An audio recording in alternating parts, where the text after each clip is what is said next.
आपने इस चैनल पर मुझसे ज़्यादातर लॉन्ग टर्म इन्वेस्टमेंट के बारे में सुना है, बट ऐसा नहीं है कि मैं शॉर्ट टर्म इन्वेस्टमेंट को डिस्करेज करता हूँ। अगर माइंडसेट में शॉर्ट टर्म इन्वेस्टमेंट का ख्याल आ जाए तो बंदा अपना विजन बड़ा नहीं करता। तो आज हम इस वीडियो में बात करेंगे कि कौन कौन सी ऐसी कंडीशंस होती हैं जिसमें बंदे को शॉर्ट टर्म इन्वेस्टमेंट करनी पड़ती है और वो कौन कौन से ऑप्शंस हैं जिनके थ्रू ये गोल्स अचीव हो सकते हैं। तो without further do, let's begin.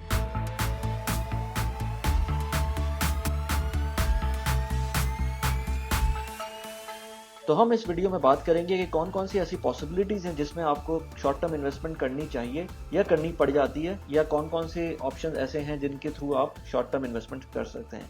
तो आज हम बात करेंगे पॉसिबिलिटीज़ की पहले, कि कौन कौन सी वो पॉसिबिलिटीज़ हैं। आप इसके अंदर एग्जाम्पल ले सकते हैं, जैसे फर्ज करें आपको घर लेना है। आपको पता है कि आज से लेट से 2 साल बाद आपको घर लेना है, घर का प्लान करना है। अभी आपके पास फर्ज करें 80% अमाउंट आ गई है। मैं कैश की बात कर रहा हूँ अभी, जस्ट हाइपोथेटिकल एग्जांपल ले रहे हैं। लेट से 1 करोड़ का घर है, आपने आपने प्लान किया हुआ है 80 लाख रुपए आपके पास आ गए। अब 2 साल में आपको पता है कि अब बाकी के 20 लाख रुपए जमा हो जाएंगे। लेकिन जो बीच में जो टाइम है, ये जो 2 साल का टाइम है, इसके अंदर आप कैसे मेक श्योर करेंगे कि ये पैसे ये ना हो कि इन्फ्लेशन की वजह से घर की प्राइस जो आपने 1 करोड़ सोची हुई हो 1 करोड़ 20 लाख रुपए हो जाए, या फिर जो रुपी में रखे में अगर फर्ज करें तो रुपी डिवैल्यू हो जाए और फर्दर उसके नुकसान हो जाए, या आपने बाहर पैसे भेजने थे उसके साथ कोई प्रॉब्लम हो जाए। तो इस तरह की सिचुएशन हो सकती है जिसके अंदर आपको अपनी शॉर्ट टर्म इन्वेस्टमेंट करनी पड़ेगी या फिर अपने कैपिटल को सेव करना पड़ेगा। तो ये तो एक एक पॉइंट हो गया। इसके अलावा ये कि फर्ज करें आपके बच्चों की एजुकेशन है और आपने जो है प्लान किया हुआ है उनको बाहर भेजना है। अब बाहर भेजना है तो लेट से 2 साल बाद आपकी ये साइकिल चलने वाली है। तो जब ये साइकिल स्टार्ट होगी तो उसके उस वक्त आपको पता होना चाहिए, फर्ज करें आज के हिसाब से आपके पास पैसे पूरे हैं। फर्ज करें आप पाकिस्तान में बैठे हुए हैं और आपको पता है कि एक 170 रुपीज़ का $1 इस वक्त है, और जो आपको 2 साल बाद ऑलमोस्ट आपको आपके सेम पैसे इस वक्त आपके पास रखे हुए हैं। लेकिन क्या पता आपको आगे जाकर ये पैसे डिवैल्यू हो जाएं किसी वजह से, पाकिस्तान के अंदर आपको पता ही है। और दूसरी रीज़न ये कि फ़र्ज़ करें यूनिवर्सिटी के अंदर जो जहाँ भेज रहे हैं आप उसकी फ़ीस इन्फ्लेट हो जाए। तो आपको इस केस के अंदर भी 2 साल को इस तरह मैनेज करना है कि आपके पैसे डूबे भी ना, और वो किसी तरह कुछ ऐसे रिटर्न आपको दे दें कि आपको उसमें थोड़ा सा फायदा हो जाए और आपको इन्फ्लेशन से आप बच जाएं कम से कम। इसके अलावा अगर आपको फर्ज करें आप हॉलीडे के ऊपर जाना है, आपको कहीं वेकेशंस के ऊपर जाना है और आपको 6 महीने बाद वेकेशंस पे जाना है, और आपको पता है कि आपके पास पूरे पैसे इस वक्त नहीं है लेकिन 6 महीने के अंदर पूरे हो जाएंगे, तो आपको लेट से बाहर जाना है किसी मुल्क अपनी वेकेशन गुजारने के लिए। तो आपको उस केस के अंदर भी थोड़े से अब जो अपने पैसे हैं वो सेव करके रखने हैं। पता चला कि 10% जो करेंसी डिवैल्यूएशन की वजह से आपको प्रॉब्लम आ जाती है और उस वक्त आपके पास पैसे पूरे नहीं होते हैं, तो उस वक्त क्या करना होगा। तो इस तरह के केस भी हो सकते हैं। इसके अलावा रिटायरमेंट के अंदर भी आपको ये प्रॉब्लम आ सकती है। फर्ज करें 2 से 4 साल के बाद आपकी रिटायरमेंट स्टार्ट हो रही है, तो आपको अब आप रिस्की इन्वेस्टमेंट नहीं कर सकते। तो आपको कुछ ऐसी इंफॉर्मेशन चाहिए होगी या कुछ ऐसी टूल्स चाहिए होंगे जो 2 से 4 साल तक आपको सेव कर सकें और आपका कैपिटल प्रिजर्व रह सके। तो इस केस के अंदर भी आपको थोड़ा सा अपना कैलकुलेशन करनी पड़ेगी, या आपको कुछ इस तरह के अपना मैनेजमेंट करनी पड़ेगी अपनी फाइनेंसेस की, कि वो आपके पैसे ज़ाया ना हो। इसके अलावा फ़र्ज़ करें आप इमिग्रेशन के ऊपर आपने कहीं अप्लाई किया हुआ है और इमिग्रेशन के लिए सर्टेन अमाउंट है आपकी जो आपको शो करनी है, लेट से आज से 6 महीने बाद, 8 महीने बाद या 1 साल बाद।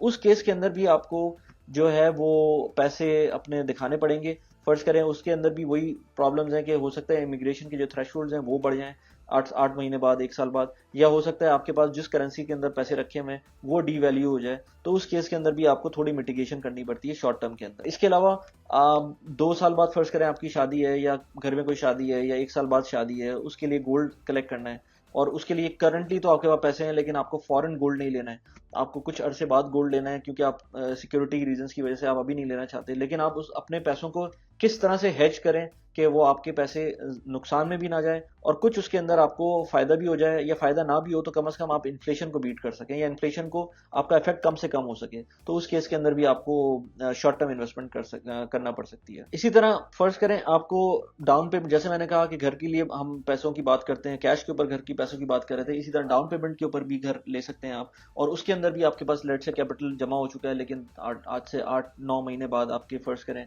आपको वो पैसे पूरे हो जाएंगे, तो उस वक्त तक हो सकता है घर और महंगा हो जाए।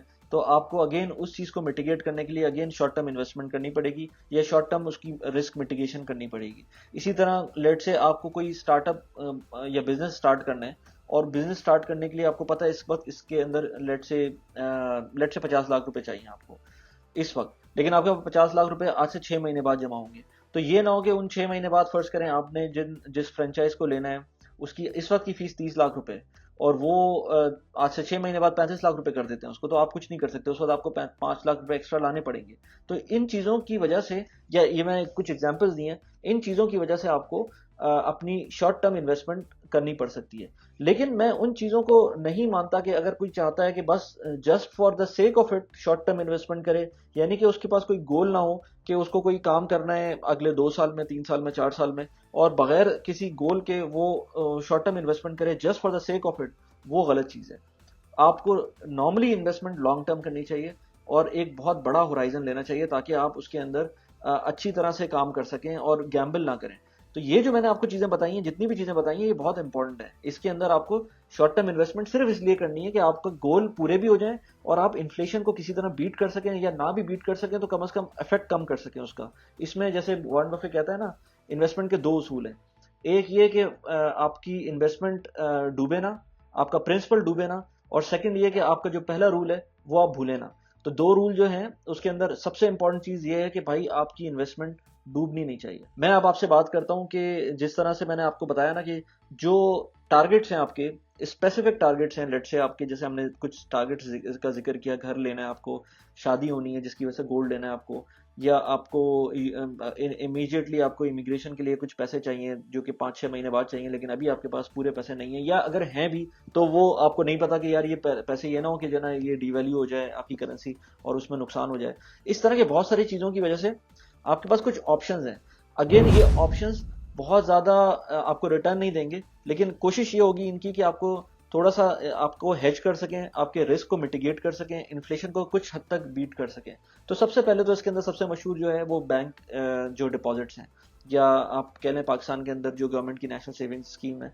अगर आप उसको नहीं सही समझते तो आपके पास इस्लामिक ऑप्शन भी मौजूद है, लेकिन मैं उसको कहता हूँ कि वो शुगर कोटेड चीज़ें होती हैं। अगर आपको समझ में आती हैं वो चीज़ें तो आप उसमें भी जा सकते हैं, लेकिन this is the best way to hold your worth कुछ हद तक। यानी कि आप कुछ नहीं कर सकते, अगर डॉलर लेट से 15% अप्रिशिएट कर जाता है तो नेशनल सेविंग जो आपको 10% रिटर्न दे रही है तो वो कुछ भी नहीं होगा, लेकिन कम से कम उसने 5% तो आपको नुकसान में दिया, लेकिन 10% तो बचा लिया ना। अगर आप उसको करंट अकाउंट के अंदर रखते तो वो तो फिर आपके 15% के 15% नुकसान में हो जाते 1 साल के अंदर।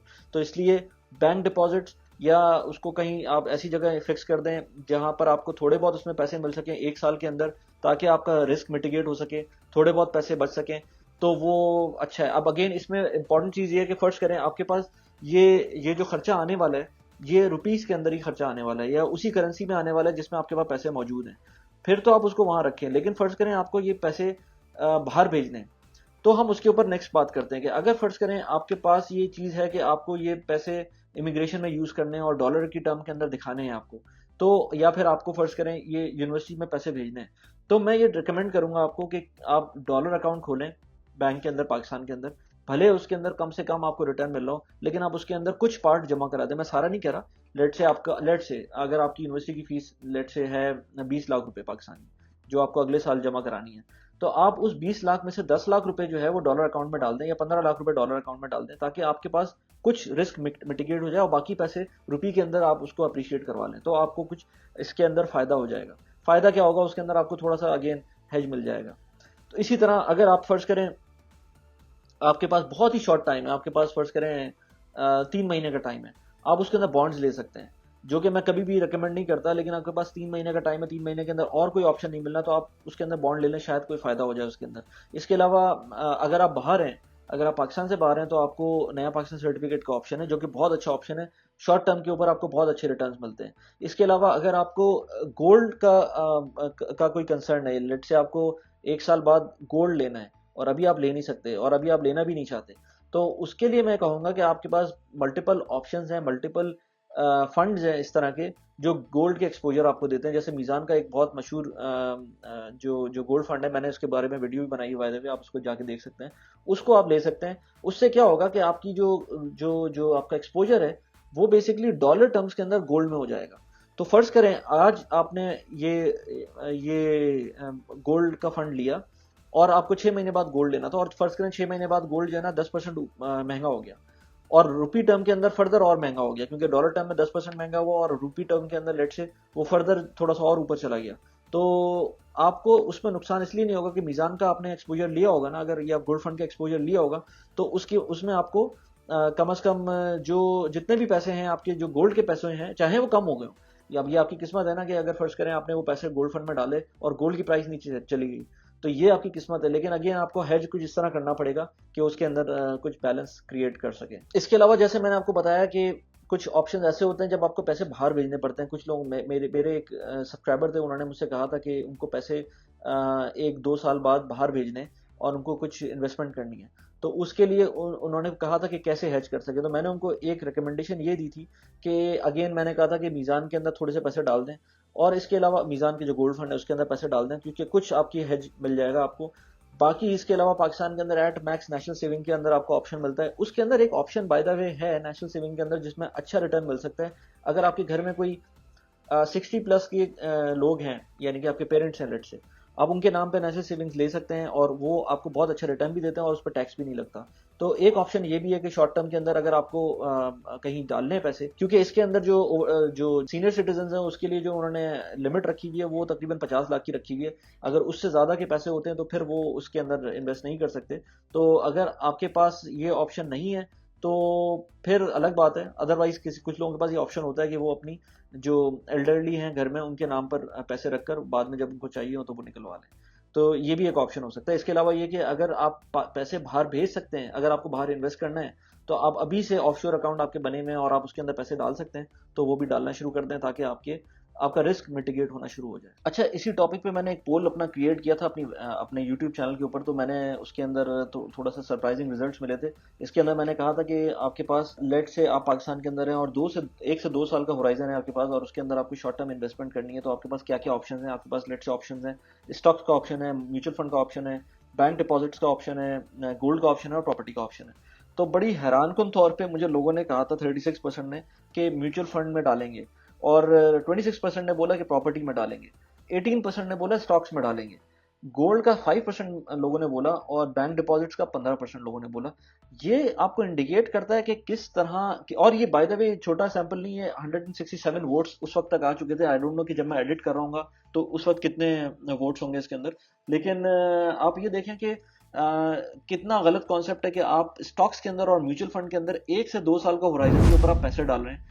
फिर जब आपके पैसे कम होते हैं तो फिर आप परेशान होते हैं या गलत बोलते हैं कि यार स्टॉक मार्केट गलत है या इस तरह की बात है। तो ऐसा नहीं करना चाहिए। जो शॉर्ट टर्म इन्वेस्टमेंट है उसके लिए इम्पोर्टेंट ये है कि आप अपनी अपनी कैपिटल को सेव करके रखें, क्योंकि आपका एक गोल होगा उसके अंदर, तो आपका लाजमी उस कैपिटल को सेव करें।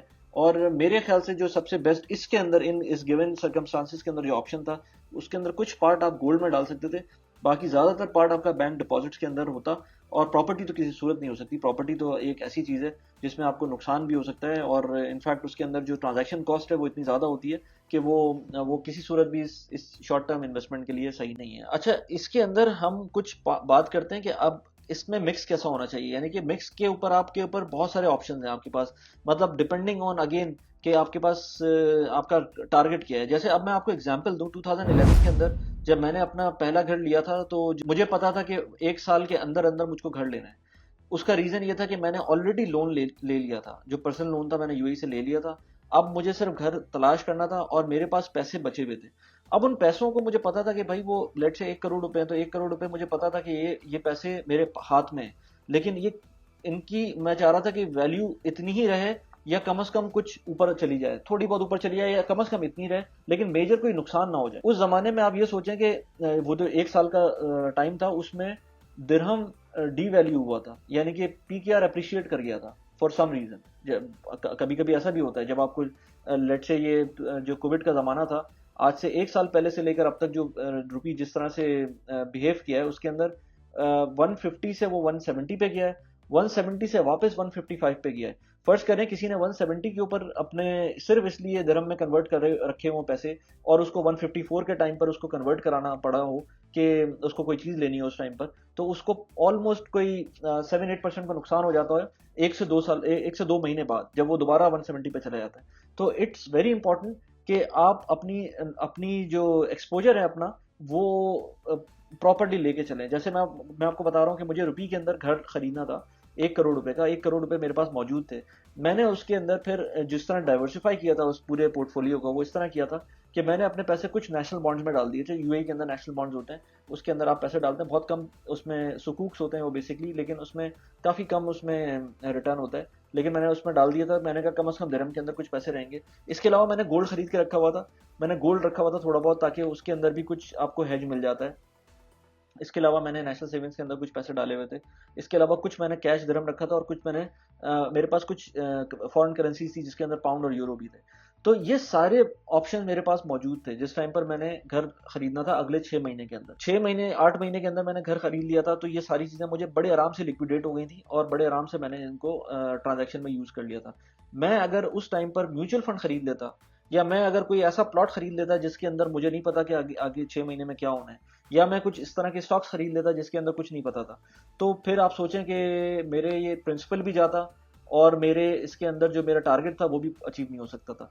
तो आप मेक श्योर करें हमेशा, जब भी शॉर्ट टर्म इन्वेस्टमेंट के पॉइंट ऑफ व्यू से देख रहे हो, कि एक तो उसका होराइजन देख लें कि कितना होराइजन है, और दूसरा ये कि उसका रीजन क्या है। अगर तो रीजन कुछ इस तरह का है ना कि आपको 1 साल के अंदर घर खरीदना है, 1 साल के अंदर स्कूल की फीस, यूनिवर्सिटी की फीस पे करनी है, या 1 साल के अंदर आपको कोई बड़ी इन्वेस्टमेंट करनी है जिसके लिए आप सेव कर रहे हैं, या इमिग्रेशन के लिए कर रहे हैं आप सेव, तो ये सारी चीजें ऐसी हैं जिसके अंदर आप गैम्बल नहीं कर सकते। आपको हर सूरत में ये पैसे चाहिए होंगे, तो आप उनको उसी चीज के अंदर इस्तेमाल करें, या उसी चीज में लगाएं जिसमें आपको लीस्ट रिस्क हो, और मैक्सिमम इन्फ्लेशन को हेज करने की जो पोटेंशियल हो उन चीज़ों के अंदर।